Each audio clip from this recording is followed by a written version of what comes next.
I'm Bambi Francisco with this segment of Lessons from Entrepreneurs, and I'm speaking with Chris Tolles, who founded Noohoo back in 1998. He also co-founded Spoke Software, and his latest is Topix. Yeah, it's actually co-founder of all three, so there's a group of people on all three of those startups. Well, Chris, you definitely have some experience as an entrepreneur, so what would you like to share with the Vader community about what it takes to be an entrepreneur? I think first thing you have to decide to do it. And I think I was dragged out of Sun by my co-founders at Noohoo, who thankfully did that with me. And I would say but deciding to do it's the big step, and I think just do it. It's actually not that hard. Second thing is get a good group of people. I think that's critical for at least all of my experiences. Find people that you like and trust, and VCs will typically tell you that it's team, technology, and market.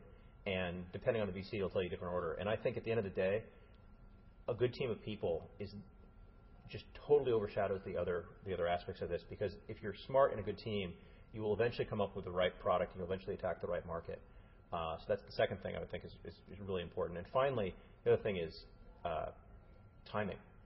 I look at everything out there, and Spoke, for example, was the first funded social network in the sort of the 2002 era. I think 6 Degrees might have been in the first boom, but we came out on the market before LinkedIn, before Friendster, before MySpace, before Facebook. And at the end of the day, I think we were a little too early, and we just didn't quite have what we had together. We went off to the wrong place.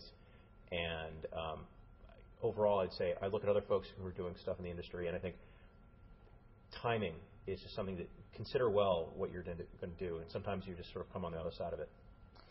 That sounds like a big challenge for you, or maybe one of the biggest setbacks that you've experienced.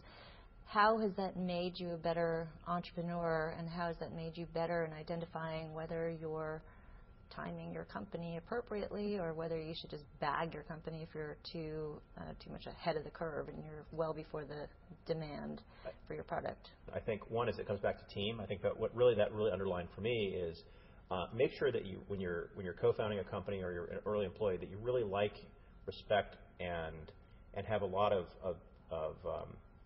shared vision with other folks on your team. And if there's too much diffusion of that vision, or things are just you're at cross purposes, it's something you should really think about. And I guess the other piece there is, from a timing standpoint, I'm not sure if it ever gets easier. I mean, you look at a lot of smart people who have a hard time doing things multiple times, and it's just something that you got to consider it, try to figure out where you are in the market. But the other piece is, don't be afraid to reinvent what you're doing, and be very honest with yourself. That's the one piece of advice I've gotten from everybody I've asked after becoming CEO, is just be brutally honest with yourself about how things are going, and don't try to delude yourself. And I think that's the biggest issue with timing, is thinking, oh, the market's right around the corner.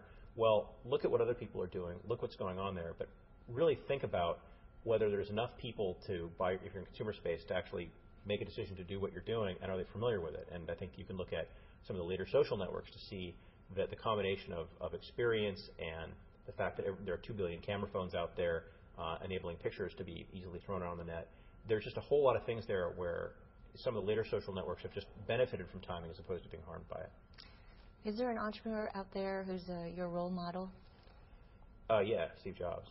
I mean, no question, he's been my hero since I was 12. But I think it's hard. Other than that, it's like I'm not sure if there's a lot of other folks out there. But yeah, he's just one who you're just like, the iPhone, you're just like, as a marketing guy, I'm just like, how did he, the third or fourth time in his career where he's just basically turned the entire world and said, look at what I've done, and everybody looks. You gotta love it. Yeah. So yeah. He's definitely stands out. Clearly. But you're doing pretty well yourself. There's a lot of us out here, so it's fun. We should come to Silicon Valley and start a company. Thanks, Chris, for sharing your story as an entrepreneur. Thank you. I've been speaking with Chris Tolles. He's the co-founder of Topix. I'm Bambi Francisco.